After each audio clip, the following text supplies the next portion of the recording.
గత కొద్ది కాలంగా అటు మెగా ఇంట ఇటు అల్లు ఇంట అగ్గి రాచుకున్న విషయం తెలిసిందే. చాలాసార్లు ఏదో ఒక సందర్భంలో ఆ విభేదాలు మరింత బగ్గుమంటున్నాయి. అయితే కొద్ది రోజుల క్రితం డిప్యూటీ సీఎం పవన్ కళ్యాణ్ గారు బెంగళూరు పర్యటనలో భాగంగా సినిమా హీరోల పాత్రల గురించి మాట్లాడుతూ 40 ఏళ్ల క్రితం హీరోలు అటవీ సంపదను కాపాడేవారు, ఇప్పుడు అదే హీరోలు చెట్ల అల్లు అర్జున్ ని ఉద్దేశించి పవన్ కళ్యాణ్ గారు మాట్లాడుతున్నారు అంటూ బన్నీ ఫ్యాన్స్ ఫైర్ అయ్యారు. అయితే తాజాగా అల్లు అర్జున్ కు పిల్లనిచ్చిన మామ కంచర్ల చంద్రశేఖర్ రెడ్డి పవన్ కళ్యాణ్ గారు మాటలు ఖండించారు.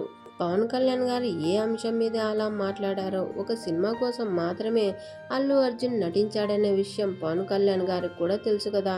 అయితే అలా ఎందుకు మాట్లాడాల్సి వచ్చిందో పవన్ కళ్యాణ్ గారు అటవీ శాఖ గురించి మాట్లాడిన మాటలకి వివరణ ఇవ్వాలని, అల్లు అర్జున్ కి నేషనల్ అవార్డు వచ్చింది రాజకీయాల్లో కాదు సినిమాల్లో అని గుర్తుంచుకోవాలి. అల్లు అర్జున్ సినిమాల్లో మాత్రమే ఉన్నారని, నమ్మిన వారి కోసం మాత్రమే బన్నీ ఉంటారని బన్నీ మామ చంద్రశేఖర్ రెడ్డి పవన్ కళ్యాణ్ గారు వివరణ ఇవ్వాల్సి ఉంది అంటూ అప్పుడే ఈ వివాదానికి పులి స్టాప్ పడుతుందని చెప్పుకొచ్చారు.